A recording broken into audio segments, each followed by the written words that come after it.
I'll turn now to a panel of legal experts. Mike Barnes, attorney and drug policy expert.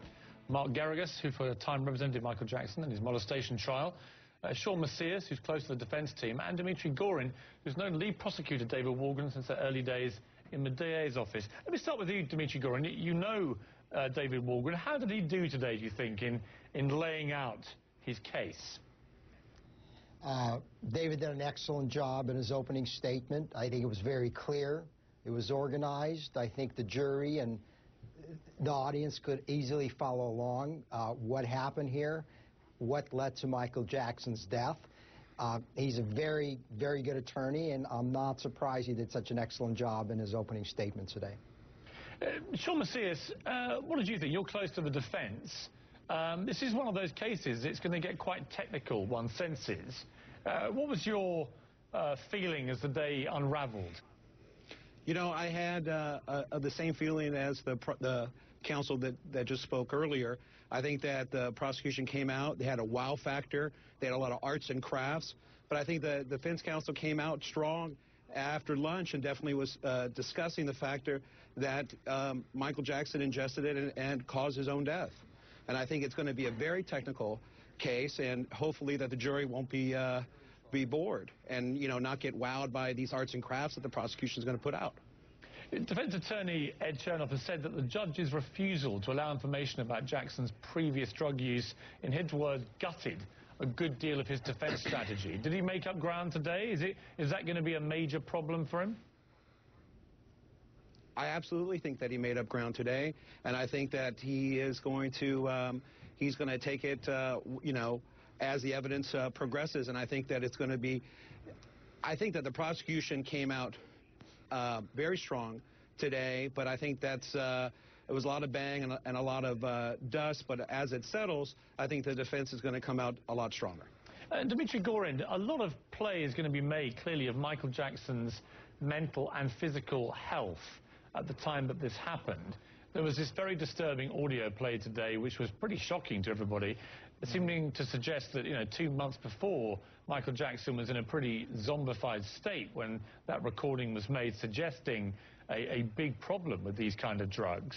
There was also Kenny Ortega, Michael's longtime collaborative partner, who testified today that he warned people before Michael Jackson died that he was concerned about his health, and Conrad Murray said no, he's fine, he's in good mental and physical condition. How significant is this debate over his health before he died, do you think, going to be?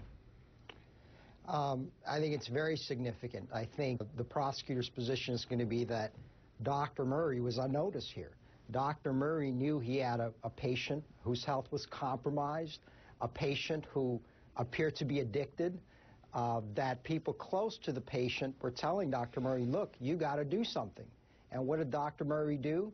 Dr. Murray continued to administer propofol, texted his girlfriends, and then hid the fact that propofol was used by him from the responders, the 911 call responders. So I think Michael Jackson's prior health condition was very important. I think it makes it more difficult for Dr. Murray to defend himself, because to everyone around Michael Jackson, it was obvious Michael Jackson was in distress and needed some serious help. You don't end up weighing 110 pounds at your death unless you're in hospice care. And unfortunately, in this case, Dr. Murray failed to provide sufficient care, was grossly negligent, and therefore the government has decided to prosecute him for being guilty of involuntary manslaughter. Mike Barnes, let me bring you in on that. I mean, do you agree with that? You're a drug policy advisor, you're an attorney. It is a complex one. I mean, the defense are clearly going to say, look, Michael Jackson was addicted to these drugs, painkillers and stuff to help him sleep, and had been taking them a long time, and our client was trying to wean him off these. Is that a credible position for them to take, do you think? It's not. I don't think that the prosecution should necessarily try to fight the notion that Michael Jackson was addicted. I don't know that the facts necessarily support it in this particular case, but it can be helpful because it creates a greater standard of care, greater caution required on the part of Conrad Murray in treating Michael Jackson. And so that's not necessarily a bad thing. You know, it's really, I think the tough part here is not to create a situation as the defense attorney where you're turning off the jurors, both in terms of your case and also in terms of the drug abuse issue, and trying to make Michael Jackson, the victim, to be the evildoer here. Really, Conrad Murray should not have been prescribing powerful controlled substances to one who had an addiction, and we see actually, instead of weaning him off, he was increasing the dosages of propofol as he was creating greater and greater orders to this Nevada pharmacy. Let me bring in Mark Geragos on this. I mean, this is going to be key, isn't it, to the whole case you sense.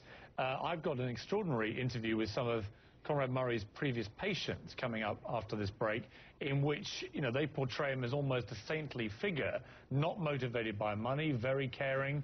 I was quite taken aback by the strength of their feeling towards him. Is it fair to just label him as somebody who has been negligent and simply just allowed Michael Jackson to take far too many drugs and die? Well, I don't think it's fair, and I think it's part of the conundrum that the prosecution has in this case. It's never easy to convict a doctor.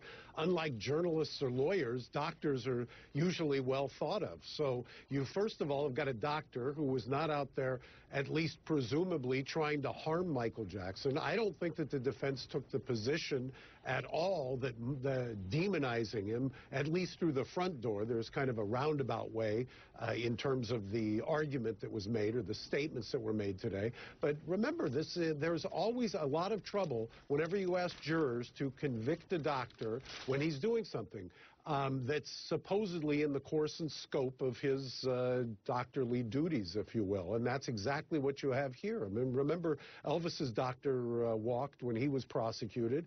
That was kind of the tack that was taken with that case. I think that your previous guest, Joe, analyzed it, that the kind of the reversal in this case is the key point. You've got, the celebrity is not the defendant here. The celebrity is the person who died. And the defense wanted intelligent jurors, and they got some intelligent jurors. It's a circumstantial evidence case, and you want people who are a little bit smarter, who are not going to be taken away by their emotion, and who are going to analyze this case. And when they analyze it, they're going to come down to, did Dr. Murray cause the death? Is there a reasonable doubt as to that or not? Gentlemen, thank you all very much. Thank you. Today, the defense told the jury they'll hear from some of the doctor's patients, and I will talk to several of those after this break.